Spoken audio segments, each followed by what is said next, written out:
Okay, we are already live to Facebook currently. Okay. All right.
A very good afternoon to all our audience out there, students, academics, scholars, researchers, and players from the creative industry, friends, ladies and gentlemen. Welcome to ICAP Talk Series hosted by School of the Arts, University Science Malaysia. I'm Mumtaz from the Department of Drama and Theatre, your moderator, and we have a very, very special guest today, Datuk Ramli Ibrahim, the Chairman and Artistic Director of Sutra Foundation, as our speaker. The title of our ICAP talk today is Mindset and Attitude of Artists and Art Entrepreneurs, the Making of Jairam. Ladies and gentlemen, if you're wondering, what is ICAP? ICAP stands for Industry and Community Advisory Panel, and we are proud to announce that Datuk Ramli Ibrahim has been appointed as School of the Arts ICAP panel. Ladies and gentlemen, Datuk Ramli Ibrahim does not really need an introduction. However, it gives me great pleasure to read his impressive biodata. Described by international dance connoisseurs as one of the finest artists of his generation, Ramli Ibrahim is a cultural icon who has performed internationally for more than 4 decades. His rigorous training in ballet, modern, and Indian classical dance reflects not only his diverse technical accomplishment but also his multifaceted approach to the performing arts. As artistic director of Sutra Dance Theatre, Ramli has choreographed stunning works and nurtured some of the brightest dance talents from Malaysia, many of whom have won international acclaim in both traditional and contemporary scenes. Ramli has been instrumental in transforming the dance scenario in Malaysia to greater heights. Today, he is known for single-handedly establishing Odyssey as a recognizable and widely appreciated dance form in the country, while creating a distinctively Malaysian interpretation of this ancient tradition. As a pioneer, Ramli is recognized internationally within the art scene, evident in the numerous accolades conferred upon him. He is acknowledged as a living heritage by the government of Malaysia, as the United Nations declared him to be a UNESCO Living Heritage in 2012. The President of India had awarded Ramli with the prestigious Sangeet Natak Academy Award, conferred on performing artists, gurus, and scholars of the performing arts. In 2013, he received a datukship from the federal government of Malaysia. He was most recently conferred the Padma Shri Award in 2018 by the Government of India, Perdana Award 2019, and the Lifetime Arts Achievement Award in 2019 by Sugam Culture and Heritage Foundation. So, Dato, how are you doing? We are so thrilled to have you here with us. And we also just heard that you are recovering from a foot surgery. Oh, How are you yes. doing, Dato? I'm fine. I am limping around. Thank you for having me, Mumtaz. Thank you. Okay, Dato. You have been in the industry of performing arts for more than 4 decades now. So your experience speaks volume. How would you describe the performing arts scene, especially with regards to dance, music, and theatre in Malaysia, with regards to artistic expression and creativity? Well, it's difficult to judge this from Sutra. Sutra is a kind of a very special parallel society, or a group of people that somehow, like an oasis, thriving in a situation that is sometimes good, sometimes bad, but we have been rather consistent. But on a whole, I think the performing arts, music, uh, visual arts industry has been kind of Kuala Lumpur centric. Uh, so we really don't know what, say, visual arts in Ipoh or in Kuantan is, or certainly in Kelantan is like, though I believe that it's difficult for anyone to invest on a watercolor for more than 3,000 ringgit in Ipoh, for example. Whereas in Kuala Lumpur, to buy a Zaki Anwar painting, or to buy, I mean, people are willing to spend, and so is the performing arts also. In Kuala Lumpur, people are willing to spend money to go out to a theatre, whereas not so in perhaps Ipoh or in Johor Bahru. Though I think Penang is slowly catching up with the Georgetown Festival. I mean, it's a lot of hoo-ha coming up from there. Very interesting things happening. But I really, I think of course I believe that we can do much better. Though Malaysia, Kuala Lumpur is a confluence of many diverse culture, but I think we have not sufficiently invested so that both the traditional, contemporary, modern culture are really kind of vibrant. We are not investing enough in all the theaters in all the JKKN theaters, for example, so that they are they are working all year round, curated well, active in promoting uh, our heritage in terms of performing arts, dance, music, theater, drama, in a maximum kind of way. And so I think, Mumtaz, I think the story is not that wonderful, not consistently good, that there is a good visionary person out there. I think we are talking about more now the arts bureaucrat who is able to contextualize the arts in its totality and how much arts and culture can contribute towards nation building in Malaysia. So that is not, I mean, look at the tenuous manner in which arts and culture is placed in the ministry.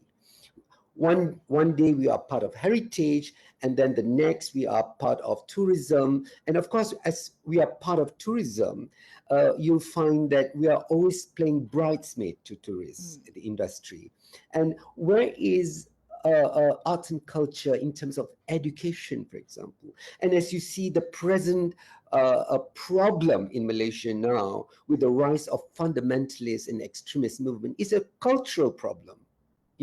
So I think really the leaders have to realize that arts and culture will provide the uh, the trace element and vitamin that we need in our consumption, and we have been deprived of this, and therefore with all the buildings all around, somehow that kind of sensitivities is not sufficiently there in our culture. That kind of aesthetics also. Look at our town planning is getting worse and worse. I mean, this is my view, that I think the next government have to really look again at the importance of arts and culture in the context of nation building. And I mean, just look at our neighbor Indonesia, where Right. culture is part of education.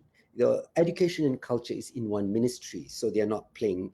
The left hand doesn't know what the right hand is doing. Yes, Dato, I think you have pointed out very important points here.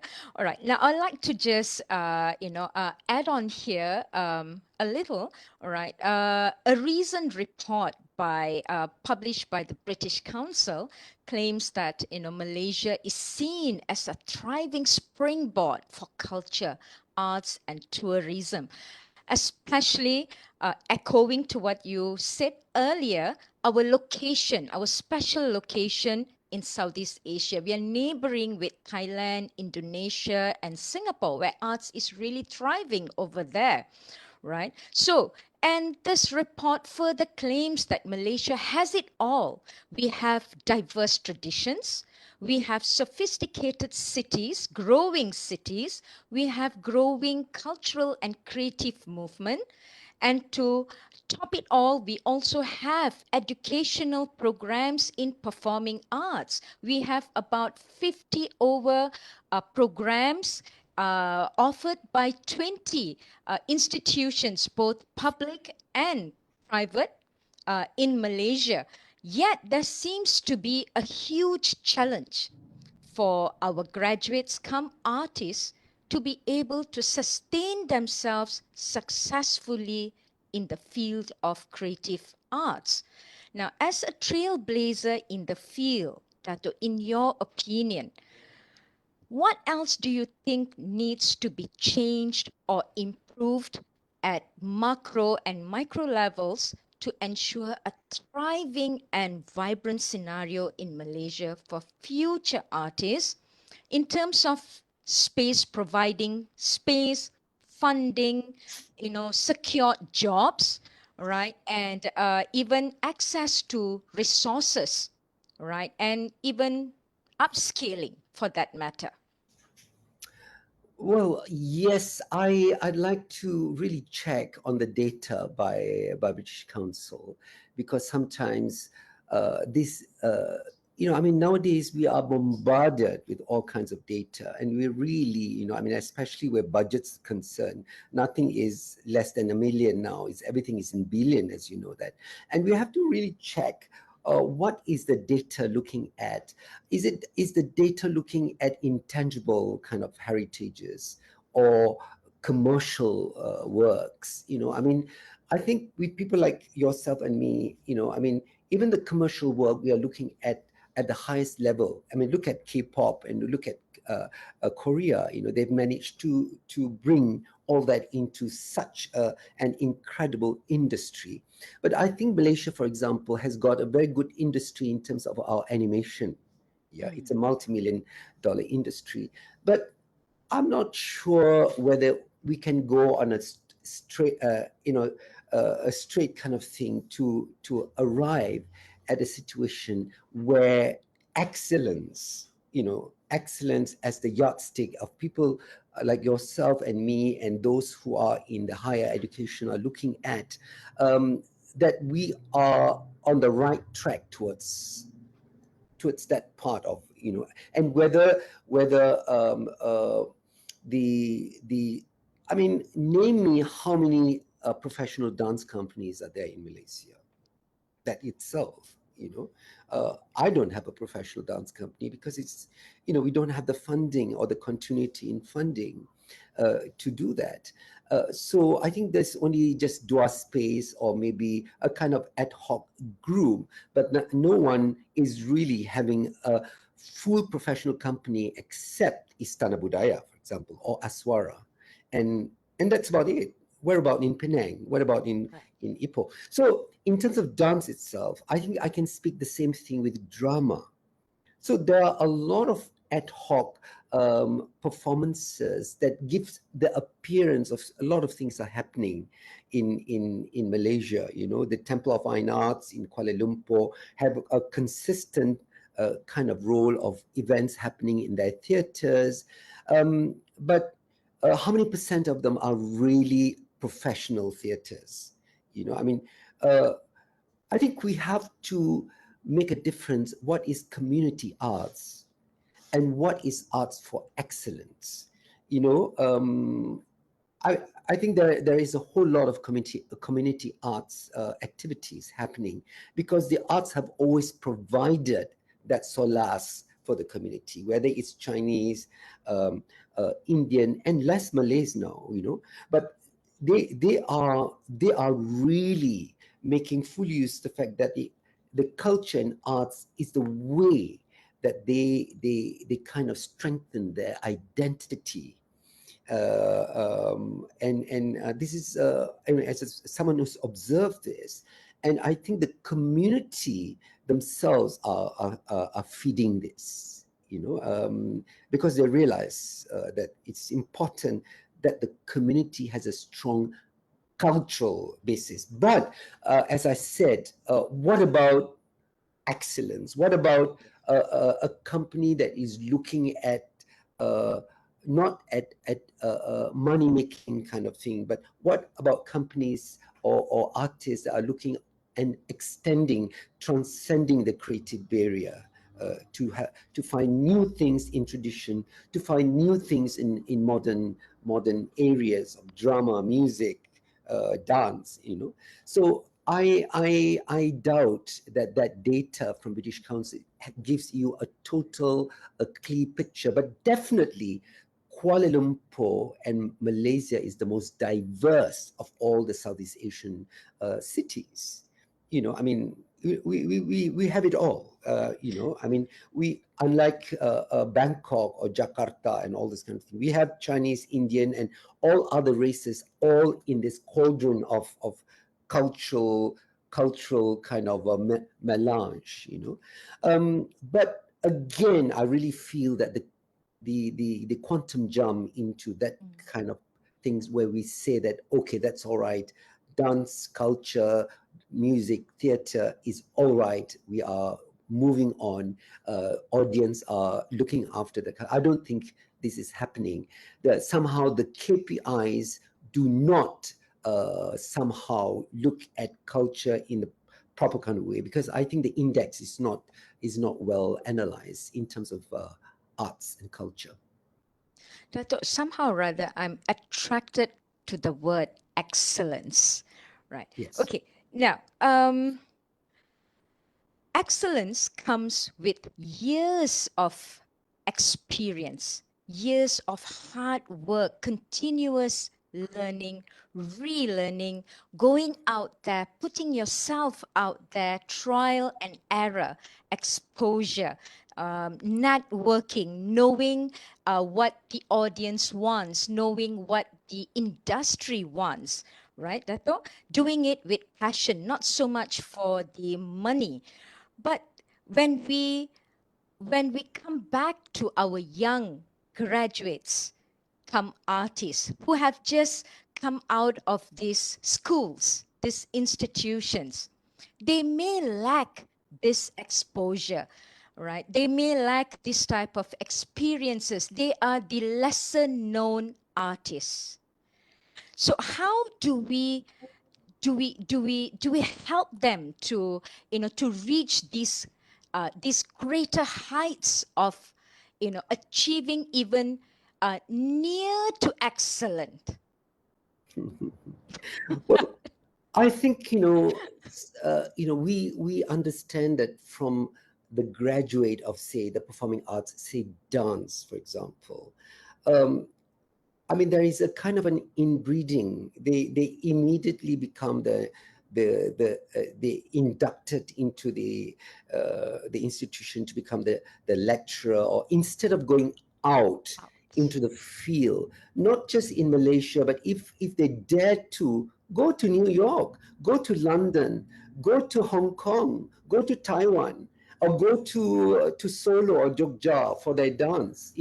I think this is very, very important, and they have to start small. I started performing when with the Sydney Dance Company. I started during the weekend performing in some church hall of my Indian dance. Organizing this kind of things, and that's how we developed our strength, our stamina, our resilience, our kind of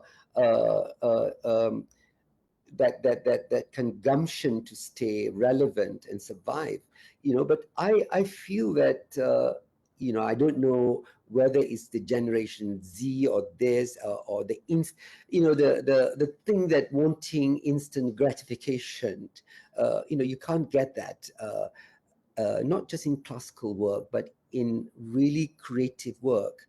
You are not doing it for the recognition, really. The Sangeet Natak Academy Award and the Padma Shris that I got, I never expected. I never lobbied for it, and I was, like what Joseph Campbell had said, I I took it for granted that the universe was going to look after me.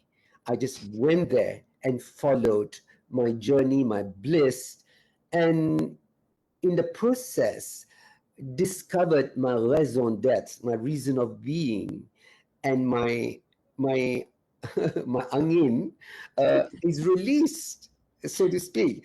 So I am, I am fully. I can't expect everyone to be like me, because it's me. Sutra Foundation is my father's house, which I had to work. It's not given to me, so I've given it to the foundation. So that's a kind of I wanted the legacy to go further, even the cause, rather than just me also. So I think they need to take that risk, if they want the safe kind of suburban house, and before they're really, really ready, they got married, having children, then they have to think of surviving, the responsibility. I think for a couple of years, they have to think that their responsibility is towards their art, and that they are married to the art form. For me. So that's what I felt. I did that, and I saw that with a couple of people around me who are successful in their arts. They are very much focused on that, the relationship with the art form just gets deeper and deeper. I mean, as you know, we're not cynical, but our personal relation go ups and down. But that understanding and relationship with our art form and something that we want our whole being to be there, they get deeper and deeper, especially for artists. So I guess it just comes back again to our attitude, to our mindset. Yes, Exactly. Dato. Yes, Exactly. in Exactly. following where do we want to be, looking at our trajectory and, what do we want in our lives? Exactly. Exactly. And Right. very much more, Mumtaz, for the arts, because you really, I mentioned about the two important things in the Malay concept. You know, I did Right. my Angin. Fulbright, Yeah. Right. angin and Yeah. semangat. Semangat. So, Yes. so the angin is related to choosing your right profession, and Right. therefore, without that passion, I think go somewhere else to do it. I mean, artists Yes. need to have that passion, otherwise Yes. it's very difficult. Thank you for enlightening us on angin and semangat. And I guess this is the mantra that we keep repeatedly Mm, chanting to our mm, students. mm, You mm. need to have that angin, that semangat. And All and right. and and Mumtaz, one thing is Yes. that in Mat Yong and a lot of Malays, they realize that if the angin is not realized, or their bakat or talent is not realized, they can turn back and curse you. You know that. Yes, yes, Absolutely, yes. completely. And so you find that all these artists who are very strong kind of thing, they become bureaucrats, and they're no longer artists. They make the worst bureaucrats, I think, because they kind of there's nothing more than a spun out unfulfilled artist that turn out and I noticed that I'm such a voyeur in life, and when I look at some of the worst bureaucrats around, there lurks around an artist that not quite fulfill um, their whatever. I can vouch to that, Dato. Okay. All right, Dato. Now let's shift our focus, all right, to the making of Jairam. And to all our listeners out there, Jairam is one of Dato's most recent and major production. Jairam was premiered in KL PAC, Kuala Lumpur Performing Arts, in September this year. And we also hear that Jairam will be touring India soon. So, Dato, could you describe what was the profound inspiration behind Jairam? Well, I mean, we have a lot of ideas. Not necessarily the ideas will, you think of something and then you do it. But Jairam is one of the things that kind of was put in the oven for a long time. And when the opportunity came, I took it, and it so happens that we're able to really do it very, very fast. So. Rama is the hero of Ramayana is a topic that I did not delve too much in terms of the Odyssey repertoire. And I remembered when we had to perform for the great Kumbh Mela festival, where 175 million people attended the Allahabad Triveni Sangam. The organizers keep asking us to do a Rama. Uh, uh, Rama work, and we haven't got it. And eventually, because they want us, we did. Then Krishna, as you know, Rama is the seventh avatar of Vishnu, Right. and Krishna Yes, is the Krishna. next one. So I when again they asked me another time for Deepavali, Deepa Utsav, I still haven't got it. And suddenly, somewhere around April, it was Ram Navami. It is the birthday of The Rama for birth. the month. So, my old friend, the late Dinanath Bhatia, said that you really should look at, again, the Ganjam district of South Odisha and look at the Ram Leela and Ram Natakam, and how it can can be looked at. And so, everyone knows that one of my great collaborator is the young guru Gajendra Kumar Panda, whom I had been working for the last 4 decades since he was a very young boy. So so we organized that we went to look at some of these folk dance theater. As you know, dance, music, theater cannot be separated. They come together in the traditional manner, yeah. Right. And so we went there, uh, you know. And the other thing, very very important, is the philosophy that Odissi, from my old guru Devaprasad Das, where my Odissi comes from, is that our Odissi repertoire must have the tribal, folk, and classical within its fold in order to be vibrant. Because if it's too intellectual, if it's too classical, dance form like what happened to classical ballet or what happened even Right. in Yeah. postmodern work, they became like white rice, white Yeah. bread. Right. They So it or white needs, sugar. yeah, Yes, so it needs to speak, to engage with the right, audience, right? right, right. It Right. needs to have the energy from the earth also. Right. So we went there, and both Gaji and I look at the art form. Gajendra, who comes from that region, was very versed in this. So he is able to analyze the music, he's able to analyze the dance, and every time the next morning we come back, we analyze it and say, no, this is it, this is it, this is it. And of course, we conceptualize it that for example, that we must not do a dance drama of it, and we must do it how we can contribute towards the classical repertoire of Odissi, like the Mangala Charanam, the Shtai, the Abhinaya, Yeah. and the The Pallavi. Pallavis, Yes. right. So that's how. And Mumtaz, at that time we were kind of pushing art fast on the funding of another interesting work called Fabricated. And it's on the Okay. textile. So I had conceived of 3 choreographers and three fashion designer to look at dance theater, fashion, and textile. But somehow the funding hit a snag. But there was an option that an OTC dance can come in. So we did, and we pushed it, and we had to be resilient, as you said.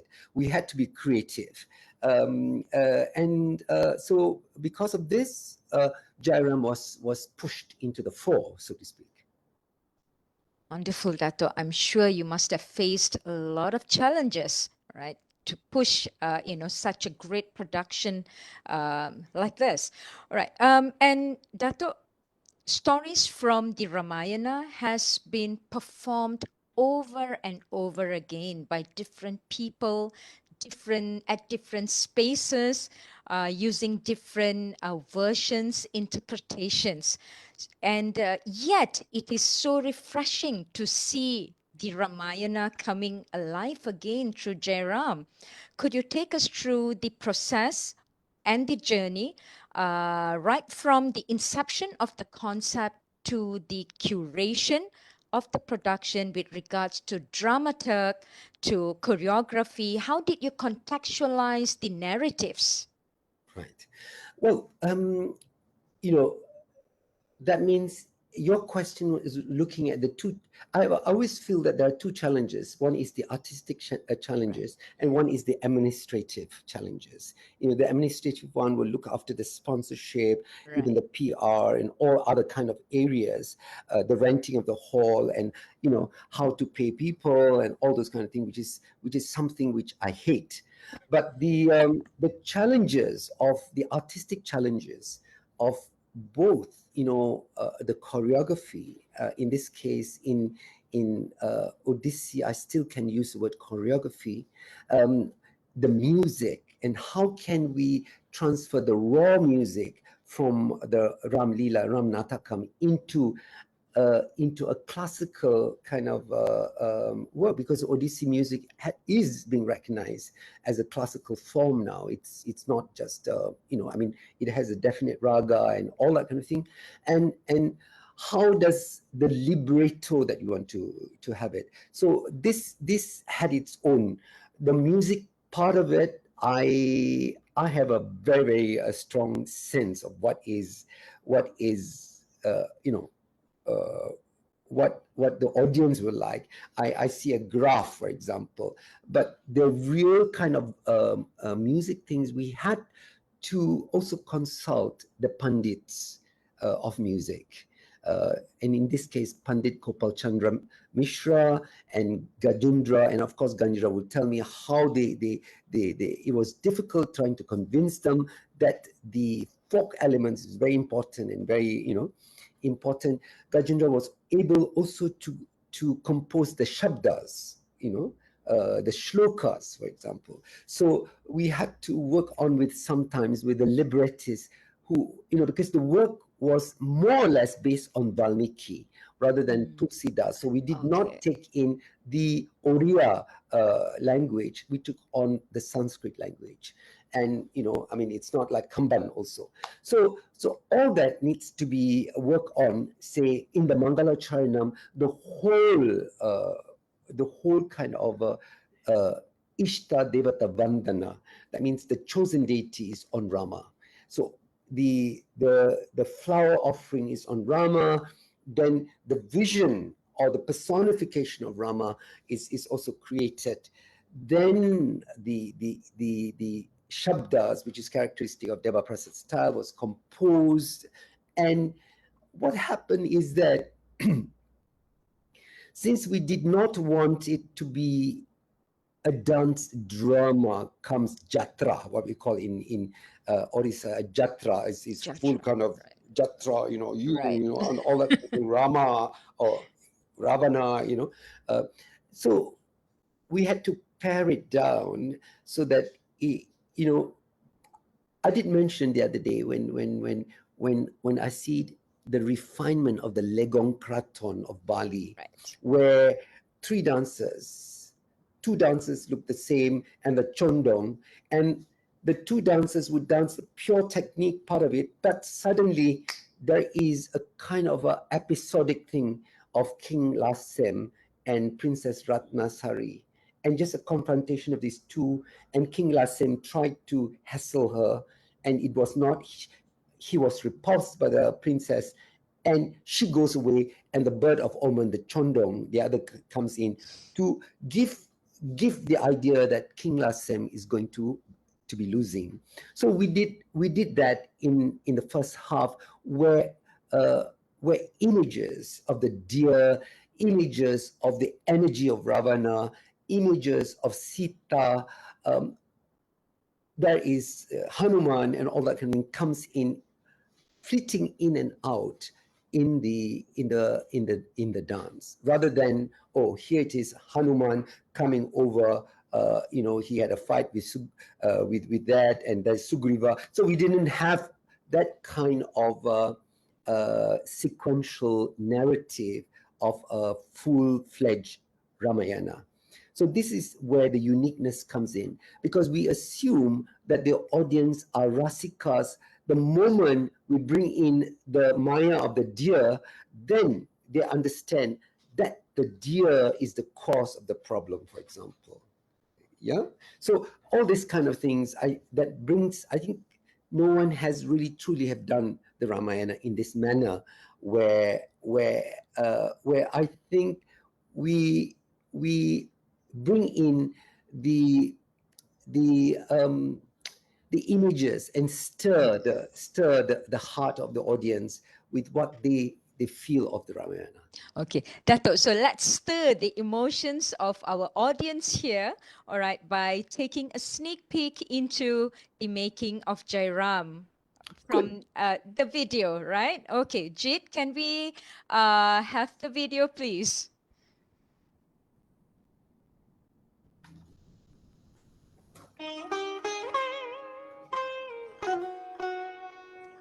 And this is the premiere at Yeah. KLPAC, right, Dato? That's right. Yeah. The High Commissioner was a guest Right. honor. And, because we were celebrating the 65th year of diplomatic relations. Between India and And, Malaysia, right? and so, Yes. it was very an apt kind of culmination of this link between these two nations.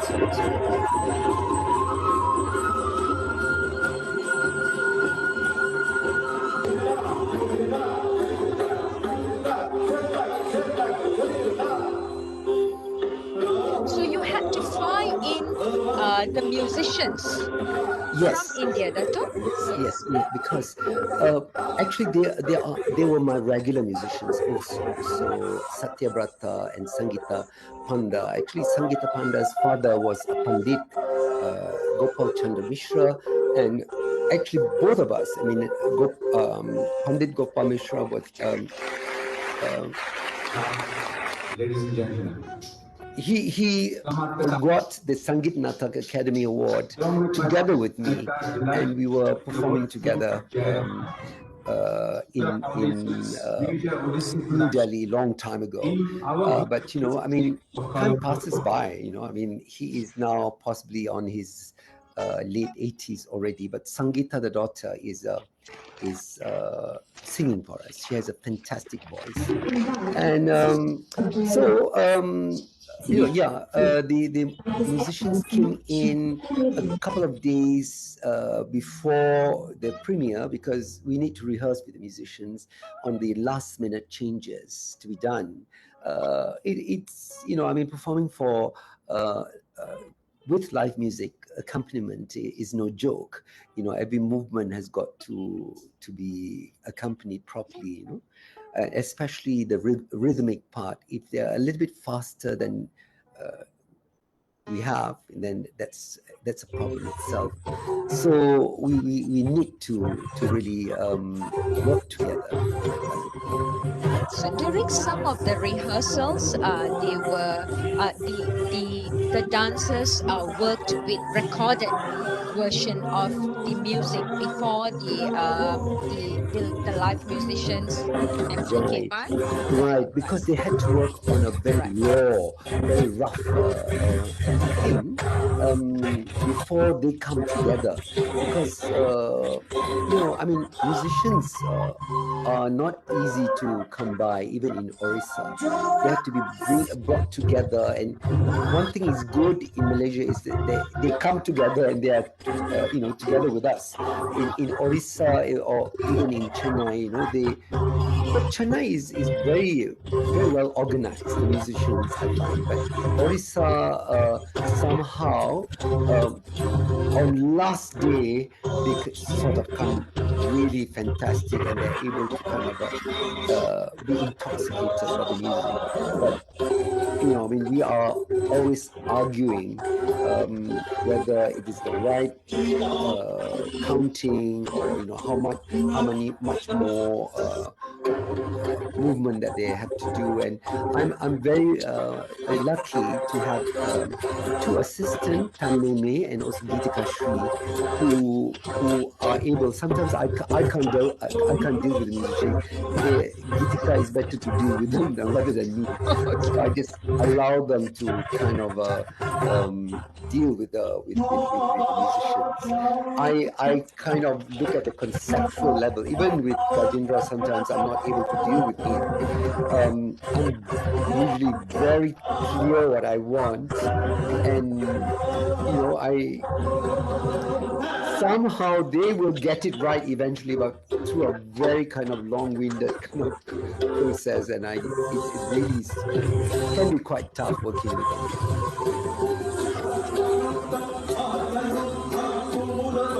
So this is the part of Rama and Ravana. Right. So the great battle between Rama and Ravana ensues here. Are we putting it on? Yes. So, Dato, the production consists of probably around 24 to 25 dancers, Yes, 5 musicians, and of course, not to forget your production team, your administrative team, right, right? So you had all these people coming in together, right. and in what ways,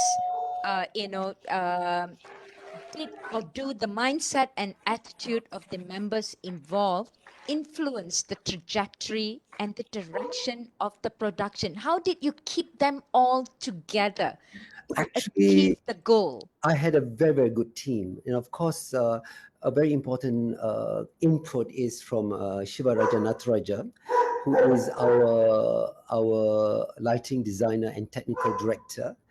And uh, then on the other part of it, there is Vivek Menon from Surprise Ventures, who negotiate with the with the funding.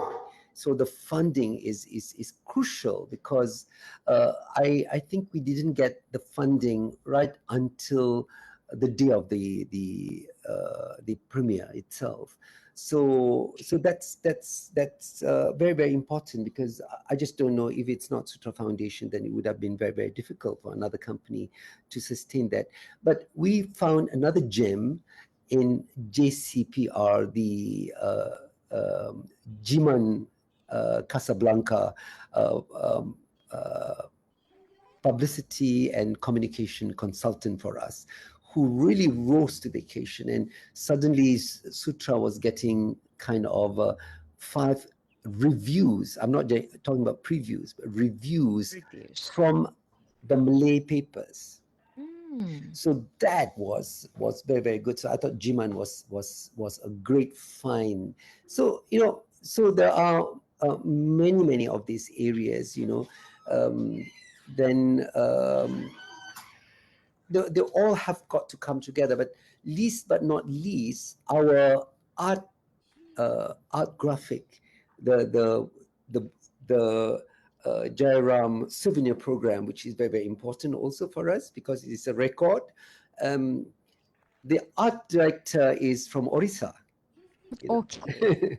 So, though we printed here, it was really Gitika who had to negotiate all the article, if there's mistake, the photography, and also, of course, photography is very important. So many times we had to have a photographic session with photographers, uh, um, to get the right photographs, the right primary image to present to the public. So it's not an overnight thing, right, Dato? It takes an entire journey. It's a process. It is completely a process, but it is a very it is a kind of a multitasking process, in which that within that 2 hours we're in the theaters, uh, thousands of hours.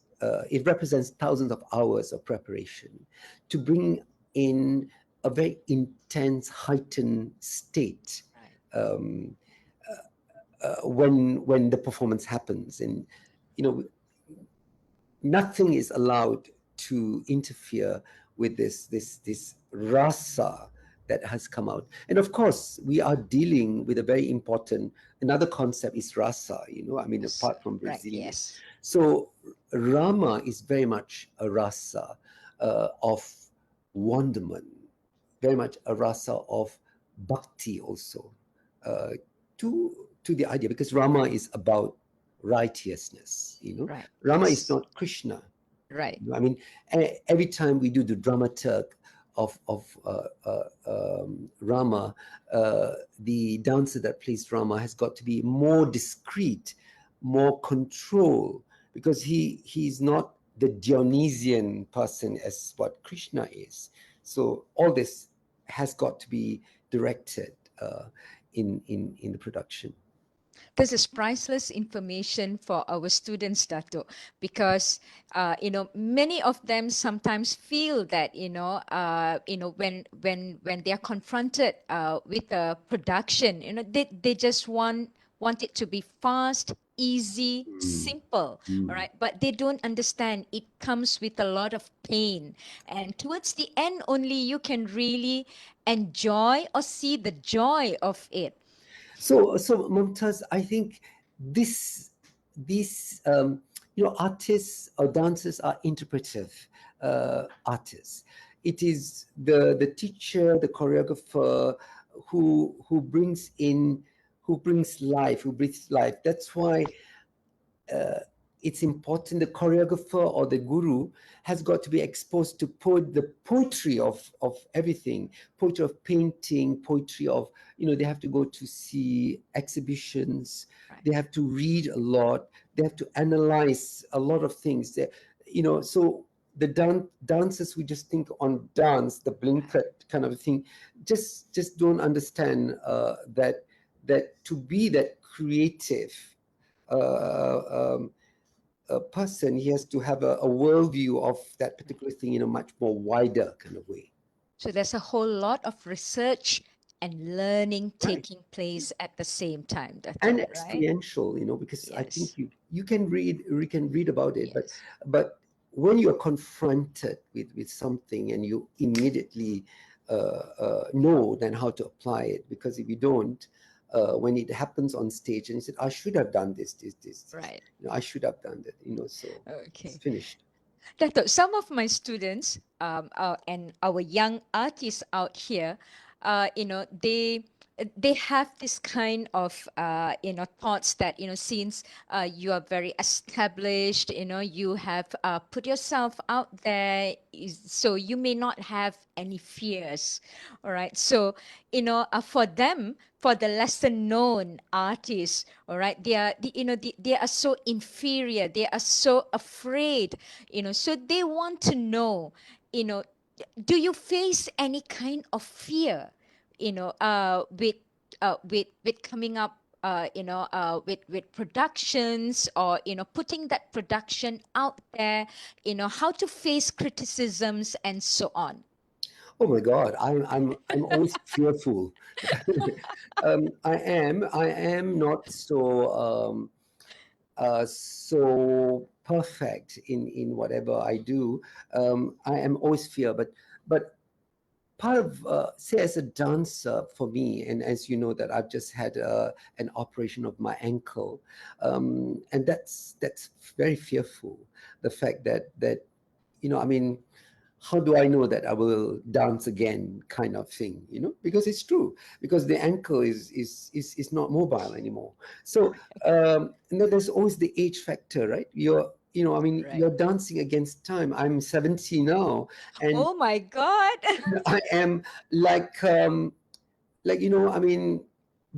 but one thing is, even when I was 40, I was looking at this, and um, I was a virtuoso, and I said that I can't do this anymore, so I was really very preparing, because though mentally I'm becoming much, much more intense, but physically I was receding. But then I saw that in Indian classical dance, the artist is not defined by how high the leg is going to be Right, or correct. whatever it is. It is how much he's able to bring evoke the rasa The from rasa, the energy, yeah right. um that and of course it's about storytelling and how much you can bring that into the work uh, as an artist even. So lately I have even at my age, even the day, uh, the night, before my operation, because I attended my friend's who was uh, a saxophonist player. He's a kind of a sax player.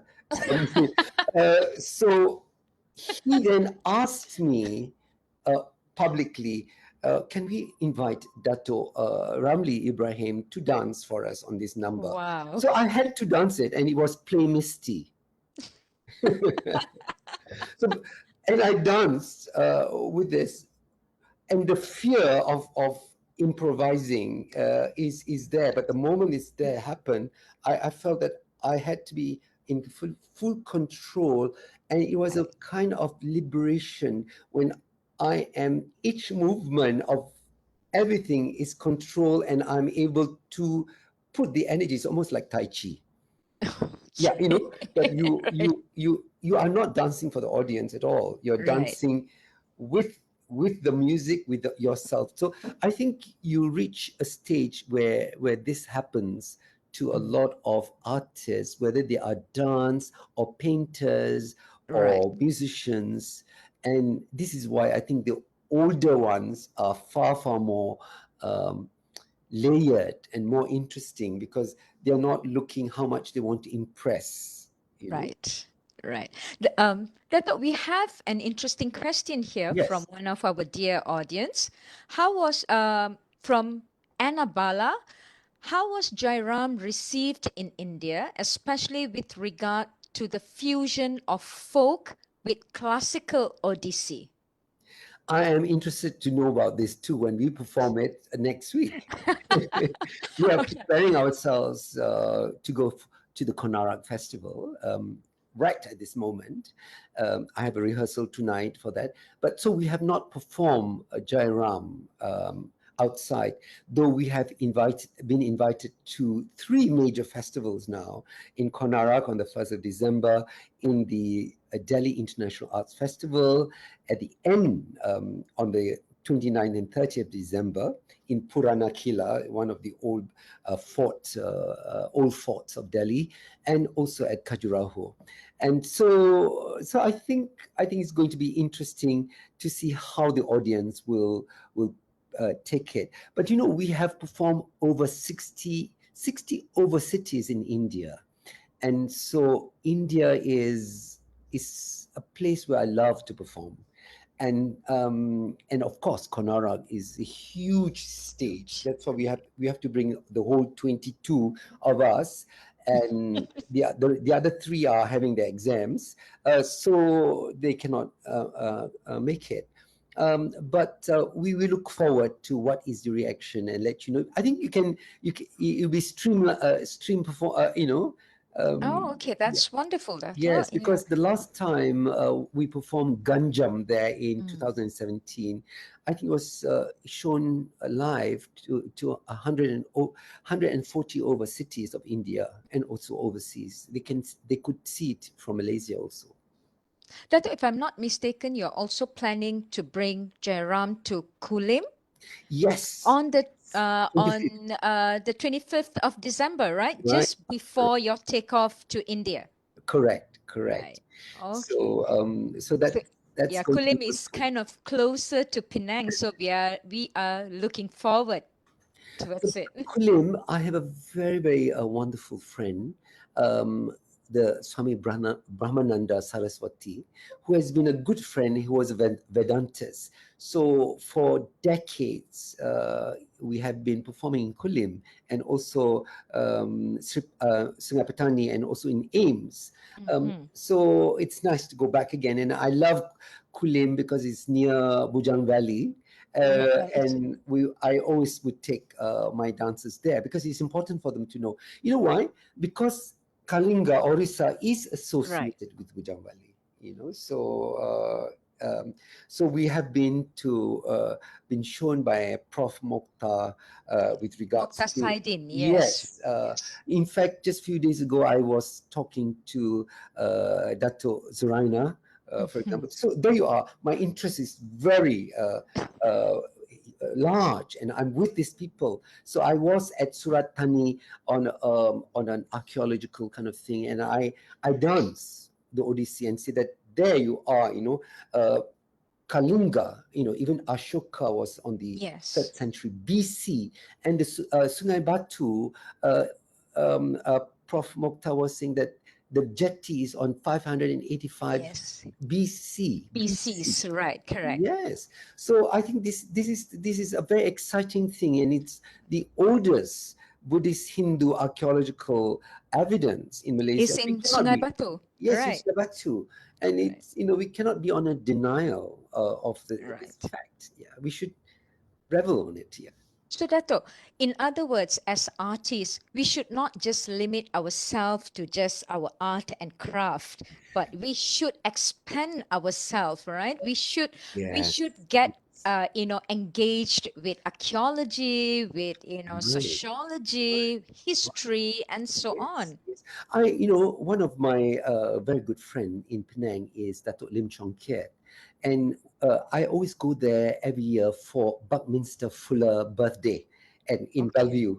But Buckminster, according to Chong Kiat, Datuk Lim Chong Kiat, has always said that you have to be a comprehensivist, not just a specialist and a generalist. Okay. I hope the students know exactly what this means. So So, you have to be a comprehensivist in the sense that you know the interrelationship of many, right, many things.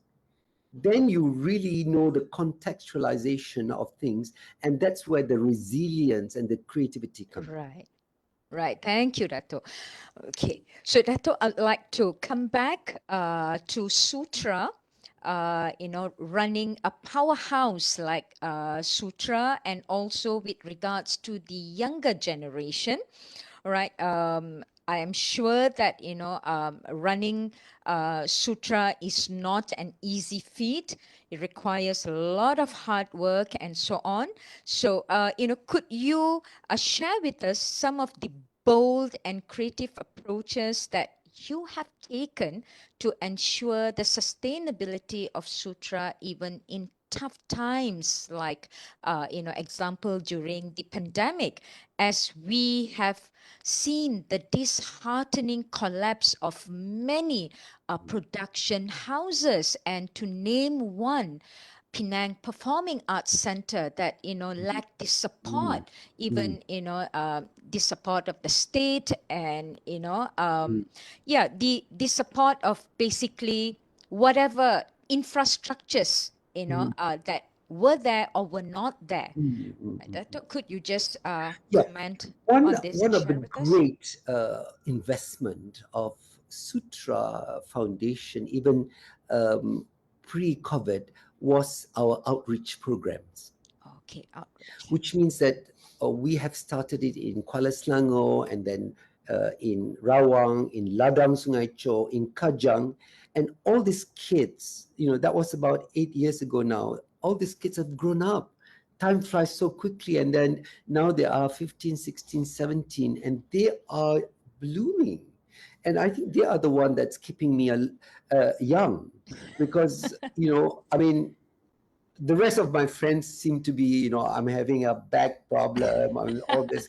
So but these people, I have to keep up with them, and I have to keep nagging on them, or to, they get, I mean, they all are trained in ballet also, not just in ODC, and some in Bharatanatyam and ODC. So they have come up. So, out of 22 people that are going to Orissa, at least 16, 18 are from the outreach program. They're young people. So that's a fantastic investment that we've done. But during the pandemic, we are very much a performing kind of group. So performing is important for us. Classes is important, but performing is important, because without the performance, then what is there? You can't be doing classes and classes and classes. So the performance actually changes people.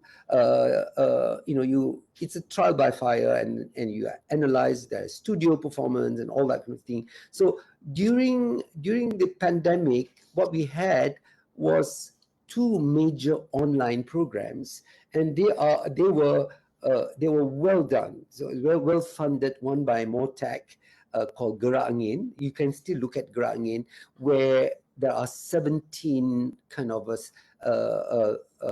capsules of performing arts all over Malaysia, from Ali Namurang to Okay, yeah. drama to Champaka to jazz to Ajit Bhaskarandas in Johor and all that kind of thing. So I was artistic director. I was 13 out of the 17, and they remain kind of jewels. I mean, that's Kamarul and, doing lots of Main Putri and all this kind of thing. So they kind of sustain the company also. We had a good funding and for that time.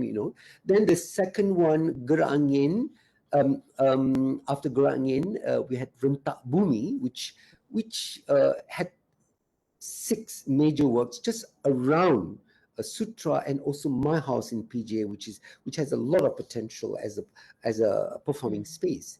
And Trambakim was one of the Yeah, performances. yeah. Yeah. Triambakam is one of the one that is almost now over 900,000 Views. views. Right. So that was really great, and I kind of scold Art Fast, saying that we've given you Jairam, we've also given you Rentak Yeah, Bumi, Rentak that is Bumi. why can't we have more money? That kind of thing.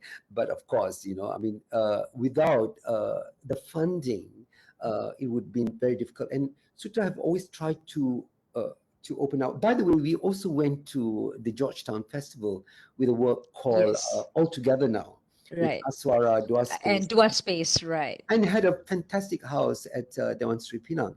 So, apart from the fact that we clean up Sutra, I mean, because of the performance, we cannot do that. So our paintings, I mean, the roof had to be changed. We make full use of the time, gardening, I mean, so it was 2 years of hard work, but very, very, very good kind of time to consolidate ourselves. Doctor, what are the opportunities that Sutra is ready to give out to young artists, students from the performing arts schools, right, who want to come and experiment, who want to try out their ideas, all right, before they can, launch themselves as an artist in their own right. So is there a space at Sutra to to nurture them, just to give them this kind of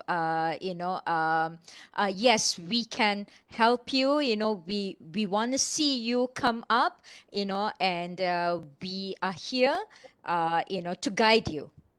Yeah, we can. We do that. There are many dancers from Aswara, for example, who have come to Sutra to participate in our classes. I mean, I'm always kind of going to Temple of Fine Arts. We keep a very, very good relationship with the 3 directors, Malar, Radha, and Vatsala, and also Paramjoti, who's a very, very nice person. And we kind of share our lamentation over the new generation who don't think that they need to volunteer anymore. Right. But all that, I mean, by the way, for Rentak Bumi, we have a special day where we kind of have, on the last day, we kind of have look at the making of Rentak Bumi, where all the choreographers can talk about their challenges, what is the lighting, what is the other areas of the administrating. But by the way, we didn't talk about the other challenges of administration, for example. How I keep my sanity in getting the visa, for example. Exactly, right. I was just about to ask you. Yeah, but they do come. But if they expect to come over and be made into a star by me, forget it. Right. So because Right. we have a specific, there is not enough uh, uh, space even for our dancers. Our dancers themselves are vying to be seen. Okay. Though I have discouraged the kind of alpha tendencies, but they are waiting, and we have very specific sutra qualities that are been, so they just cannot come in and say, okay, I'm ready. you know, can you put me as Sita, please? No, I know. I mean, you can't do that. You can do Right. that in any company, whether you are in New York City Ballet or the American Ballet Theatre, or contemporary dance in Hong Kong or whatever it is, or in Cloudgate. You have to do your part. I mean, I'm looking at Gitika now, who is busy doing this. She is the Sita of Jairam, and she has to do a lot of work at the office. How do one sustain that? So I do a lot of work. I do a lot of I even sweep the floor. I mean, Yeah, so of course.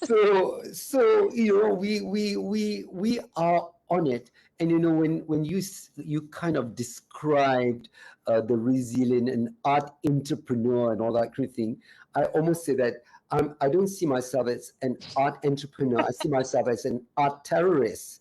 um, because I have to do just so many things, and suddenly I am cleaning up somewhere, before the performance, or make sure that how come the towel is dirty for the Right. bathroom.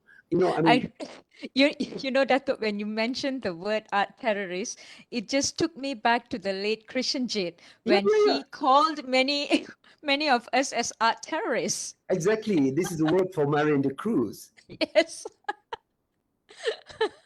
No, because you really have to be resilient in that Right. positive sense. I'm not saying that terrorism is a kind of a the because you understand that Yeah. once the great Sardono Kusumo actually during 1998 kind of a time when Solo got burned, he managed to save me to his Cafe Solo. At nighttime, he brought me with his car, and look at Bashir's Pondo, Bashir, the whatever, who comes to Malaysia for his Mm. training.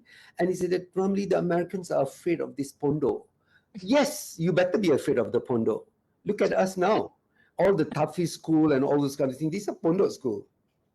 Right. How they've come in, and inside, they come, and before you long, you have a green kind of Green tsunami. tsunami or a Yeah, green wave, yeah, I right? mean Coming that's in. part of it lah, Yeah. can. Yeah.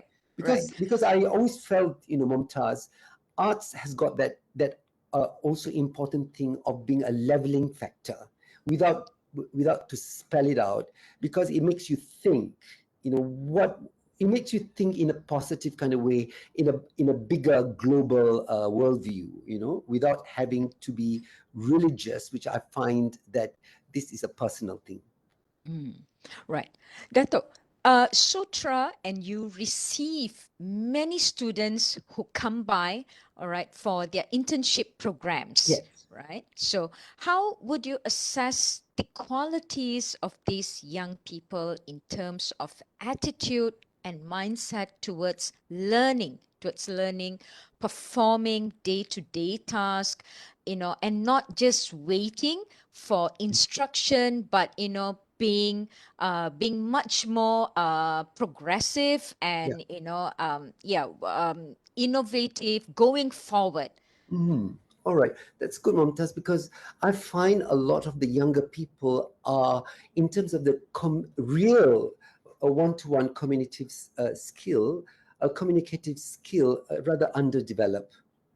So they Okay. are very good at this, but they're not good at expressing themselves. Even to say that I would love a cup of coffee.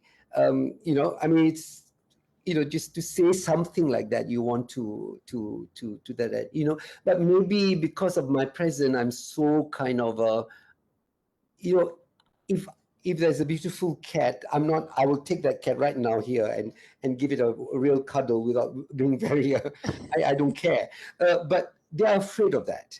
They're afraid of expressing themselves Okay, so I, afraid. I find that so so that kind of humanity, which I feel is important in an arts world around, because we are not having an office in Petronas or whatever, we are in, you look around us, it's very relaxed kind of thing. Whatever you want to do, you can do, come back again, as long as the work is done.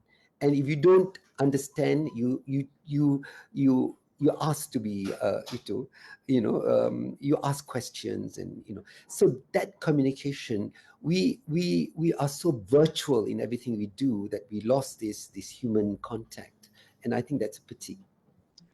Dato, I'd like to, just echo and connect the word that you just said, underdeveloped, right, to a scenario that we are facing today, Yeah. right? These young graduates, right? There's I feel that there is a mismatch and there is a huge gap, all right, between what the industry requires or needs, okay, and their expectations versus what we uh, um, are producing or graduating, because of the nature of our conventional programs, all Yes. right, or conventional styles that we are made to perform. It takes about 3 to 4 years for us, all right, at USM, at UPSI, Aswara, UITM, and so on, all right, to produce a graduate. And some of these, I mean, most of these students, when they come into this program, they come with zero knowledge of music, dance, or Mm. theater. At least music, they do come in with grade 5 Mhm. of the ABRSM, right? But for dance and theater, many of them are at zero level. Okay, Correct. so when when they arrive at the university, we face that challenge, all right, Yes. of educating them, exposing them to theater, teaching fundamentals, theories, practical work, and so on. And by the time we put them on stage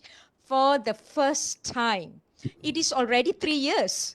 Right. Three Right. years has gone by. All right. So the next semester, they're already graduating.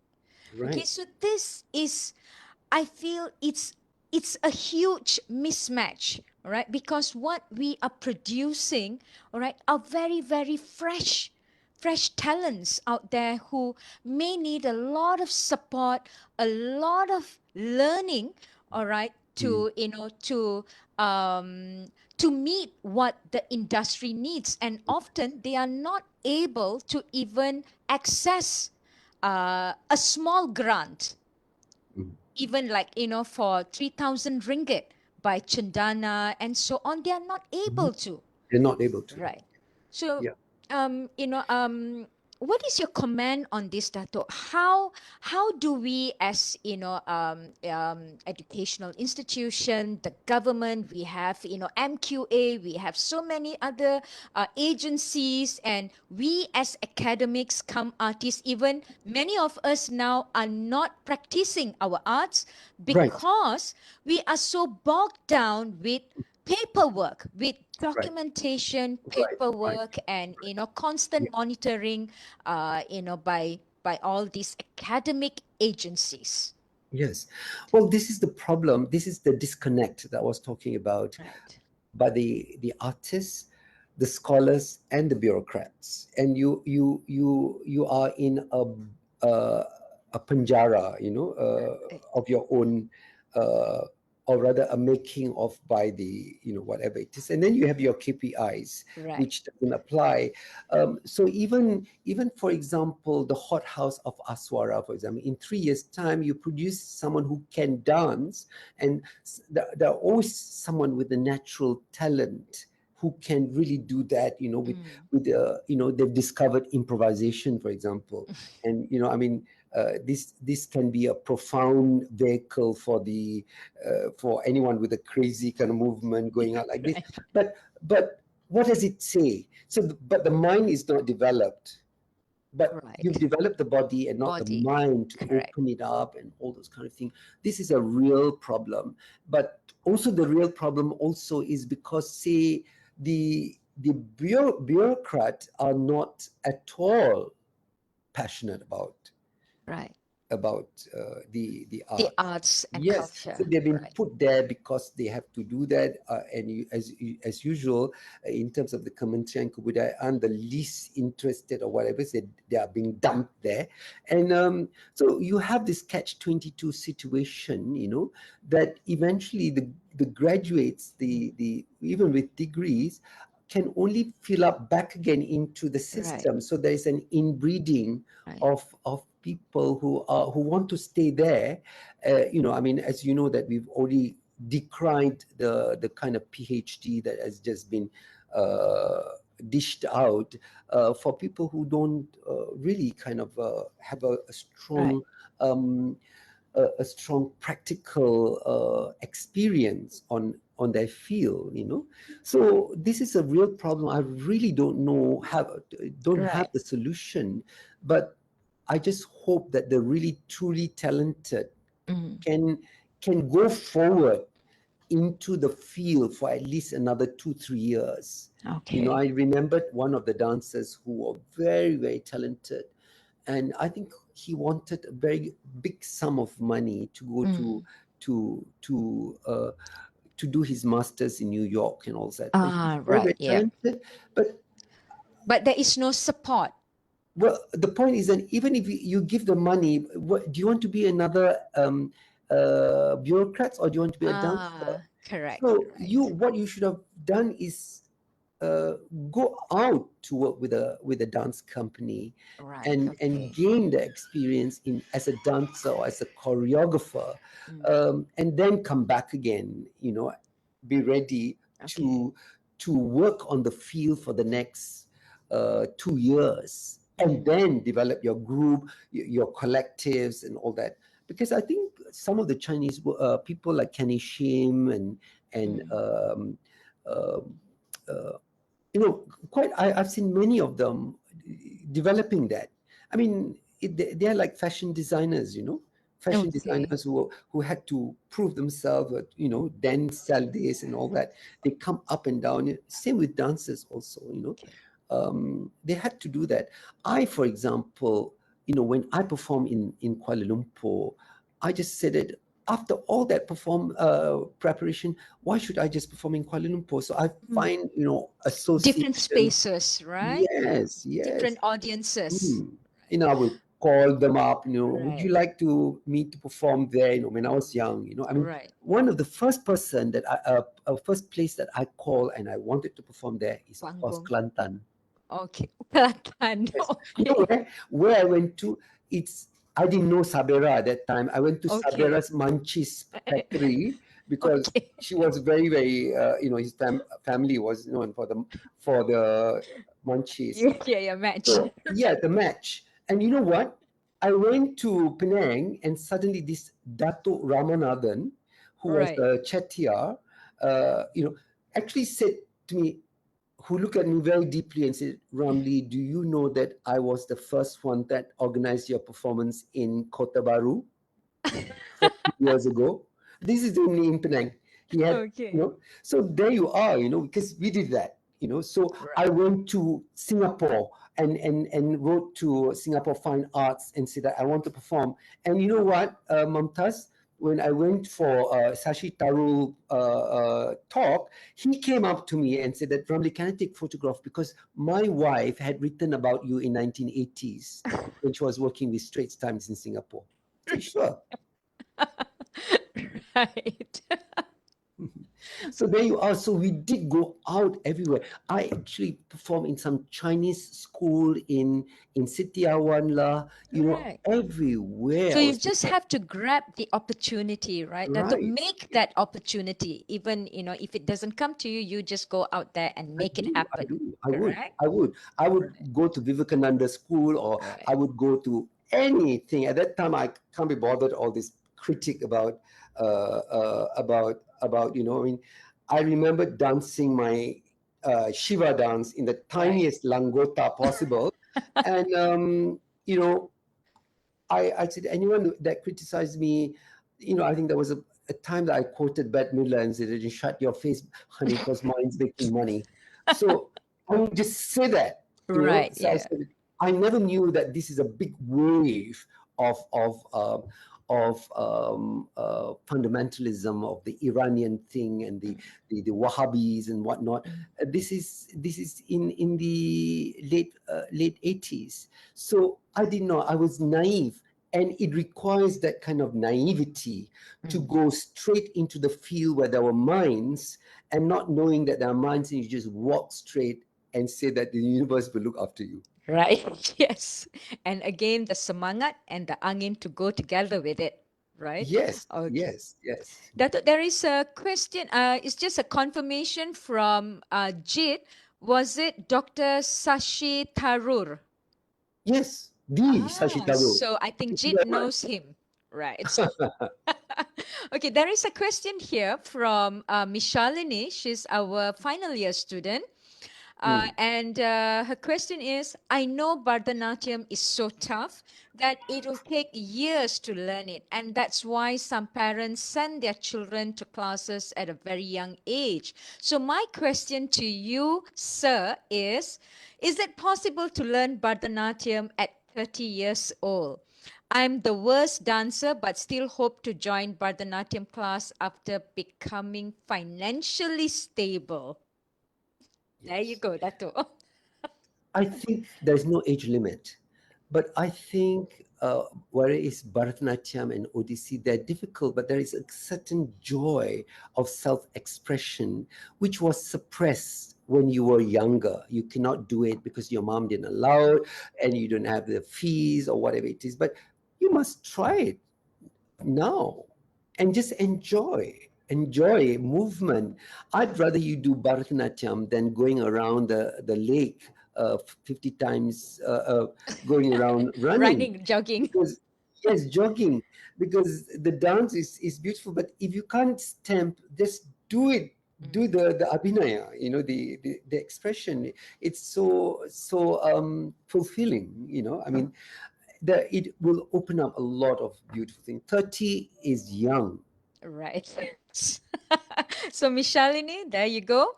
All right. You can do Bharatanatyam at any age. All right. Right. So, My oldest student was 70. Yeah, yeah, yeah, oldest that was was very. 70. Yes, yes, Oh my yes. God. Okay, Yeah, my yes. kudos to him or her. Her. Okay. All right. Okay. Tato, my next question is kind of linked to the question that Mishalini just brought up, but mine looks at women. All right. It Yes, looks at women as artists. All right. Graduates, or young artists. Okay, who get married, all right, yes, who get married and then they start their lives and so on, and then they detach from their practice for a while raising their young families, right? So do we have enough platforms or forums or resources to make them uh, you know to continue performing or practicing their artwork? Is there enough support for them to do so? Like, does our social fabric in the city or the urban areas give them the support to continue performing? For example, let's say if they have young children with them, their babies, their toddlers, can they bring their toddlers to these spaces where they want to perform, or they want to relearn, they want to practice, and so on? Do we give them, does our social fabric in the urban area, all right, support them? well, I wonder what happens. I mean, there are a lot of outstanding dancers who started very, very late. Rukmini Devi started when she was 32 or 34. I'm not very sure. Who Mhm. became a great pioneer of Bharatanatyam, but Right. through the Theosophical Society. So if you expect, before you are working hard, you expect the society to look after your toddler and all this kind of thing. I mean, this is a very feminist kind of question. Right, Yes, Dato'. come on, First of all, I want to see whether you are willing to work hard or whether you have the Right. talent, Okay. right? Right. But in the first place, I mean, you left your muse because you want to have a baby or you want to dance, and then you just expect it to come straight onto you. You got to prove yourself. I mean, of course, even you have 5 toddlers, I think you can still dance. After all, when I was working, I didn't have a space. I was practicing in some at the dapo somewhere there, and my mother was teaching Quran, and I was dancing there, stamping my heart out, and my mother was teaching the Quran, and a lot of my neighbors still remember this, or my mother's friend. So you really you got to find your way somehow, I mean, I Right. remembered before my lectures and all that, waking up at 6, 7 o'clock to do my bar, my Right. ballet Yeah. bar. Or in Sydney Dance Company, I'm the first one to come because I got to finish my Indian dance first. So you got to keep on working there regardless, waiting for someone to build you a toddler's room. This question is raised because some women feel that in many ways they do not receive the same opportunities as their male counterparts who are Well, on the mostly well contrary, versed, I right? mean, specifically in Bharatanatyam, Mumtaz, it is the male who are disenfranchised. How many males Bharatanatyam are there? Very few. Very few, you know. So in dance, that's why we Yeah. call our Dance last the dance. Uh, yeah. I mean, we call our dance the 6 male dancers in Malaysia, in my place, called hashtag males too, because of that. Because males are very disenfranchised in that. Parents do not encourage the male children to come to go to classes. I mean, they are laughed at. They think they're sissy and all those kinds of things. So they have to overcome all Right. this. Okay. I think that we are almost, at the end of our session. All right. And yeah, Michalini says, thank you, sir, for the answer. It's very encouraging. Thank you. Okay. And okay, Dato', one last question. All Yes. right. Before we sign off. All right. We are in the post-pandemic era. I can kind of safely say almost post-pandemic, Yeah. although there are variants, all right? Okay, and we see Malaysia rebuilding herself literally rebuilding herself politically, all Yeah. right, as we still do not know who is going to be our 10th prime minister, all Right. right, economically, financially, and culturally, these are the areas where we have been most fragile and impacted, all right. So to develop a strong creative industry post COVID, right, many factors need to be relooked, both on macro, micro levels. More work need to be done. Okay, and more people need to come together to support the industry. Okay, so Dato, how do you see this young generation? All right, the ones who are going to take over, okay, from us, okay, all Mm. right. We call them, many people call them, some call them the strawberry generation, some call them the TikTok generation, all right. But we as academics and so on, we would like to call them as the creative generation, all right, because they are fast learners. Actually, they are good with their gadgets and so on, all right. So how do we see them fitting themselves into this creative industry, all right, as a significant force, both as content creators and cultural consumers at the same time? And if Mm. you have any advice for these young artists, students who, who will become the future artists of our country. Mm-hmm.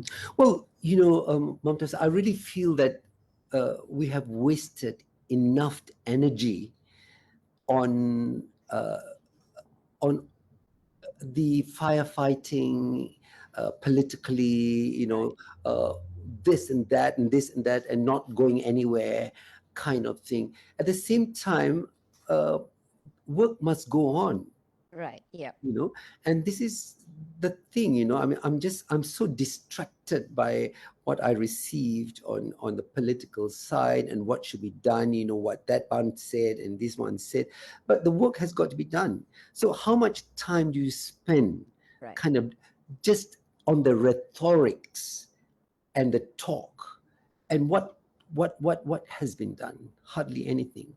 But the fact is that I think in all many levels, the country need a total reset, and that's Right. why we need a new leader, uh, uh, new leadership, leaders who are able to who are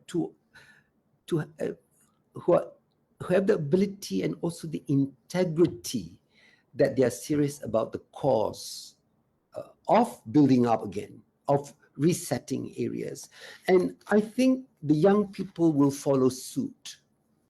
Yeah, they know what is happening, and they will follow suit. Though I feel that, um, you know the the art field requires that extra sensitivity.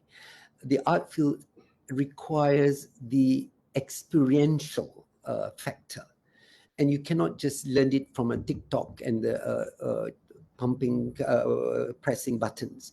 So these are you really got to turun padang lah. If you want to look at Mak Yong, you cannot just go there and ask. In fact, there is no hardly any Mak Yong left. They are all in Right. Aswara or whatever now, but they're not the real stuff. So I really think that it depends on the leadership now, Right. how we look at the macro level, look at all the areas of arts and culture, from the performing arts of dance, music, theater, to the visual art, to the craft, to film, to the orang asli and all that kind of thing, and bring in the expert and look at that, and how do you divide the funding and sustainability of the funding, and then uh, look at it in 3 years' time, what kind of things you're doing. I think back again to the right kind of data analysis. The digital thing cannot just Google nowadays, Right. on Yeah. with a specific area of this. So I think the young people are ready. Once the leadership is there, you put the right people in the arts, where the bureaucrats have become very powerful now. The arts bureaucrat has become very, very powerful, because they are the only funders. Without funding, Right. you know, and funding now is so complex, that you have to do it online. You have to Yes. employ a professional Yeah. To write a grant, right? write the So, grants. right. Even we academics face a lot Yes, of challenges while yes. writing a grant, So right? And those it are, keeps changing, yes, right? yes, Yeah. yes. And the art bureaucrats, spin doctors, they know how to talk to you. Whether they are in Think City or in Right. Chandana Chandana or my or in ventures and Art yeah. Ventures, they know how to spin Right. whatever it is, and you end up sort of, you find that, in Chandana would have 100 million over three prime minister, but uh, excuse me, what really have you done? You know, Right. yeah. So that happens, and it continue to happen if we don't reset. Right. Yeah, Yes. and put the right people in. Thank you for giving us hope and assurance, Dato. You are reassuring us that we are on the right path, okay, to sustain the creative arts industry here. And we can take one or two questions from the members of the audience. Dato is still here, so if anybody would want to unmute and just ask Dato yourself, all right. He's ever ready to answer you or to give you your comment. Mhm. Yes, we have one from Eugene Nandakumar. Yes. Dato, how parents can nurture a lifelong love for the arts? I think this is a very, very important question. Yeah. Thank Y- you. Thank you, Eugene. Yes, yes. Eugene, I think parents play a big role. Every time I finish a performance, I really thank the parents. The amount of Right. time that they Sacrifices, sacrifice, right? time and all that. But on the other hand, also parents can be the killers. Yeah. That happens when I see that a lot of my students are stopped their classes 1 year before their SPM. Right. Yes, because the Yes, the the academia comes, yes, is yes, given much more yes, yes. preference, right? Yeah. Not only that, they are actually the dance is so good for the kids. Right. That's Yeah. the place where they release themselves. So, Right. I sort of literally get desperate in that kind of time when very talented kids are stopped because Right. they've got Yeah. exam or they've got Mhm. tuition, they've got this and that. Whereas actually, we give them a different kind of way to catalyze a change of mindset. So always those who are good in dance are also good in their studies. In their studies, Yes. right? So there you are a dancer, and then yourself Right. doing this. So I think yes, parents are more enlightened and let go a little bit more. And one of the things, say in Bharatanatyam or Odissi for that matter, I think Odissi, especially Bharatanatyam, I find that the women have become so more powerful because of their exposure to dance physically Right. and artistically. They somehow matured much more faster than the males because of that. That there is a question here but not from our chat box or FB, but from someone who has sent me a WhatsApp. All right, Hmm. and the question is, there are opinions that the creative art industry in Malaysia is very small. It's growing smaller and smaller. And what is the assurance that graduates from the performing arts schools, all right, will secure a job, as the graduate employability uh, um, the recent data of the graduate employability in the performing arts sector shows only about 54%. Mhm. Mhm. Are you able to comment on that, Well, Dato? I Do you don't know whether. agree that the creative arts industry is getting smaller, and therefore we may not, schools like, performing arts schools may not even be significant?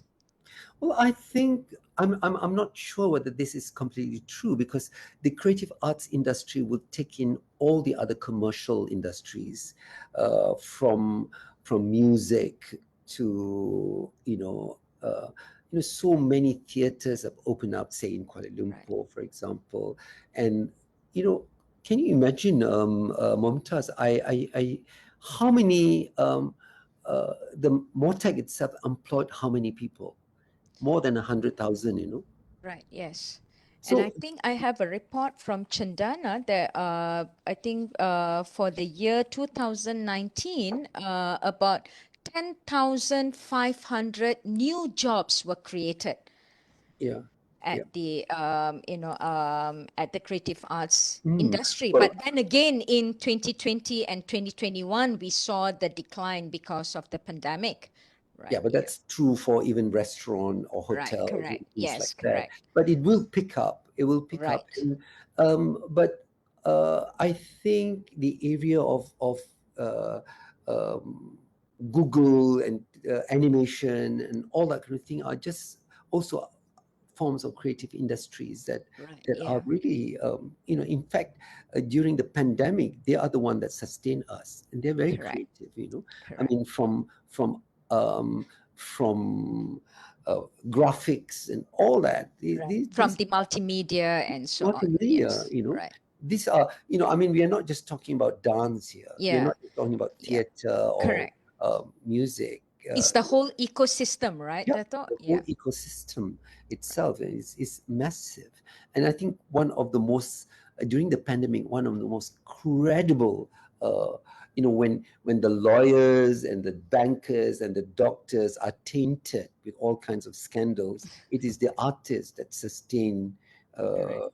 their credibility and Right. somehow show that they are true shamans. Isn't it? Right. So Yeah. I really don't quite agree that the creative industry has dwindled or it is just a phase, but they will come up again because people need that, I mean, need the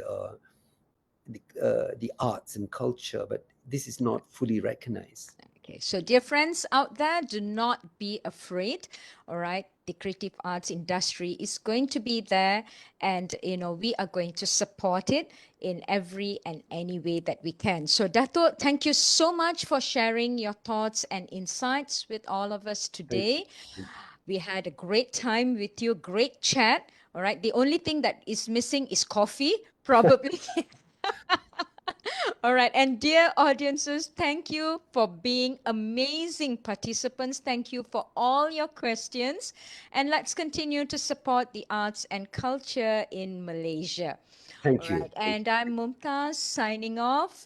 Thank you, Dato. And wishing all of you a pleasant evening. All right, and Jit, if we can just play once again the video of Jairam production. Let's we book up panggung, so now we have to tutup panggung as well. Yes. Thank you. Thank you, Dato. Thank you. Thank you Have a very much. pleasant evening. Will do.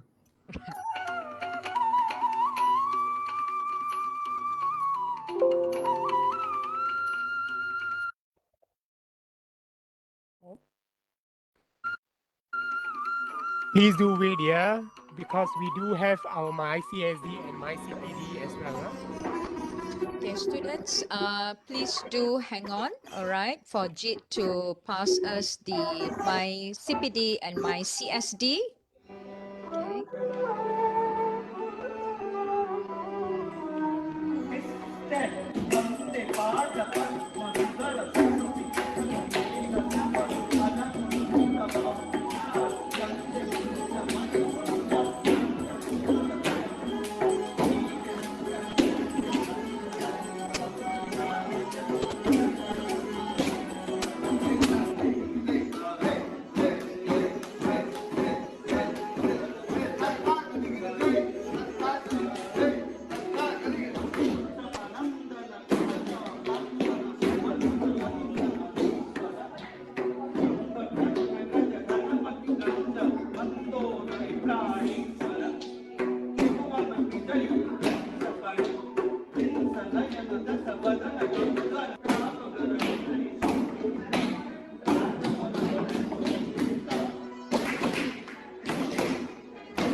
And for all our friends out there who would like to watch Jairam, do not forget that 25th of December at Kulim.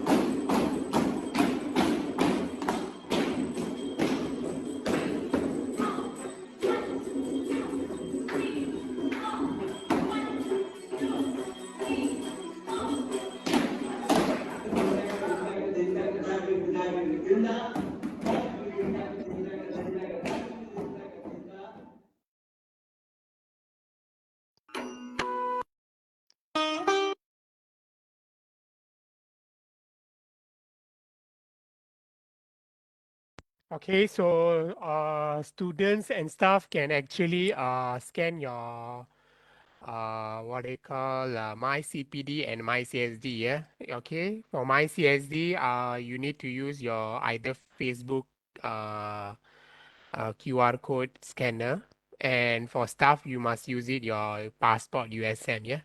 Thank you.